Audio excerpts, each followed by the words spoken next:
السلام علیکم ورحمۃ اللہ وبرکاتہ۔ محترم سامعین، چونکہ لاک ڈاؤن کا زمانہ ہے، عید گاہوں کے اندر اور مساجد کے اندر عید کی نماز کا انتظام نہیں ہے، تو ہمارے علماء کا فتویٰ یہ ہے کہ ہم گھروں کے اندر ہی عید کی نماز ادا کریں۔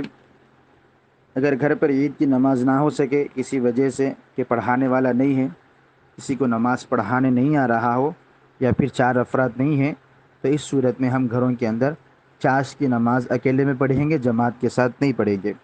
اور یہ چاشت کی نماز کا پڑھنا بطور شکرانے کے ہیں، اللہ تعالیٰ سے امید ہے کہ اس سے عید کی نماز کا ثواب عطا فرما دیں گے۔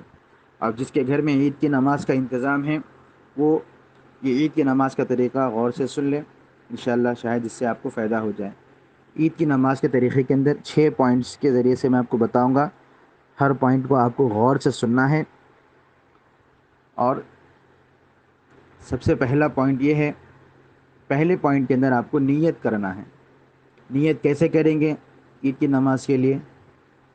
نیت کرتا ہوں میں 2 رکعت نماز عید الفطر کی زائد 6 تکبیروں کے ساتھ، منہ میرا کعبہ شریف کی طرف، واسطے اللہ تعالیٰ کے، پیچھے اس امام کے۔ سب سے پہلے ہم یہ سمجھ لیں کہ عید کی نماز میں اور ہمارے دوسرے نمازوں کے اندر فرق یہ ہے کہ دوسری نمازوں کے اندر زائد 6 تکبیرات نہیں ہوتی، اور عید کی نماز کے اندر زائد 6 تکبیریں ہوتی ہیں، اور 6 تکبیریں بھی الگ الگ طریقے سے، 3 ہر رکعت کے اندر 2 رکعت عید کی نماز ہوتی ہے، ہر رکعت کے اندر 3 زائد تکبیرات کہی جائے گی۔ تو سب سے پہلے پوائنٹ کے اندر ہم کو نیت کرنا ہے، جو نیت کا طریقہ آپ کو میں اوپر بتا چکا ہوں۔ اب نیت کرنے کے بعد ہمارا دوسرا پوائنٹ شروع ہوتا ہے۔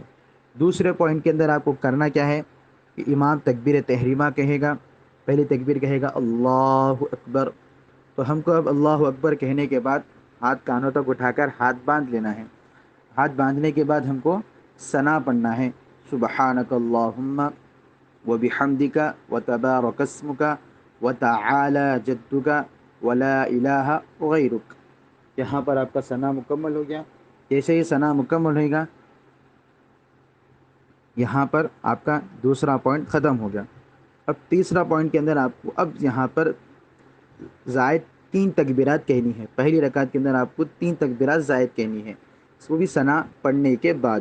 ثنا پڑھنے کے بعد پہلی تکبیر اللہ اکبر کہہ کر ہاتھ کانوں تک اٹھا کر چھوڑ دینا ہے، پھر دوسری تکبیر کہہ کر ہاتھ کانوں تک اٹھا کر چھوڑ دینا ہے۔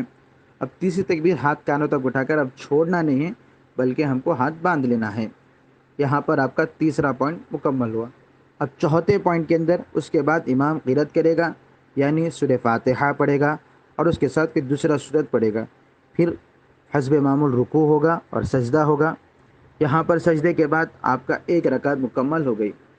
1 رکعت یہاں پر آپ کے مکمل ہو گئی۔ اب آپ کو یہاں پر دوسری رکعت کے لیے کھڑا ہونا ہے، تو 1 رکعت کے ساتھ آپ کے 4 پوائنٹ مکمل ہو گئے۔ اب دوسری رکعت کے لیے کھڑے ہوں گے، یہاں سے آپ کا 5واں پوائنٹ شروع ہے۔ دوسری رکعت کے لیے اٹھتے ہی امام قرات کرے گا، یعنی سورہ فاتحہ پڑھے گا اور کوئی سورت پڑھے گا، پھر آپ کو سورت پڑھنے کے بعد ہم کو اب رکوع کے اندر جانا ہے۔ تو 6واں پوائنٹ یہ ہے کہ اس کے بعد رکوع میں جانے سے پہلے زائد 3 تکبیرات کہیں گے۔ پہلی رکعت میں 3 تکبیرات ہم کو ثنا کے بعد کہنا ہے، اور دوسری تکبیر میں ہم کو رکوع میں جانے سے پہلے کہنا ہے۔ تو رکوع میں جانے سے پہلے پہلی تکبیر کہہ کر ہاتھ کانوں تک اٹھا کر چھوڑ دینا ہے، دوسری تکبیر کہہ کر ہاتھ کانوں تک اٹھا کر چھوڑ دینا ہے، تیسری تکبیر کہہ کر ہاتھ کانوں تک اٹھا کر چھوڑ دینا ہے۔ یہاں تک زائد تکبیرات مکمل، یعنی ختم ہو گئی۔ اب اس کے بعد بغیر ہاتھ اٹھائے تکبیر کہہ کر، یعنی اللہ اکبر کہہ کر رکوع میں جائیں گے، اور بس آگے کی نماز دوسری نمازوں کی طرح پڑھنا ہے۔ پھر آخر میں سلام پھرنا ہے، سلام کے بعد دعا ہوگی، دعا کے بعد عید کا خطبہ پڑھا جائے گا، عید کے خطبے پر عید کی نماز کی تکمیل ہو جائے گی۔ اب اس کے بعد دوسرا اہم جو پوائنٹ ہے کہ عید کی نماز کو جانے سے پہلے عید کی نماز پڑھنے سے پہلے صدقہ عید الفطر ہم کو ادا کرنا ہے، کیونکہ صدقہ عید الفطر اگر ہم ادا نہیں کریں گے تو ہماری روزے، ہماری تراویح آسمان اور زمین کے درمیان میں لٹکتی رہے گی۔ جب ہم صدقہ فطر عطا کریں گے تو وہ اللہ کے بارگاہ میں پیش کیے جائیں گے۔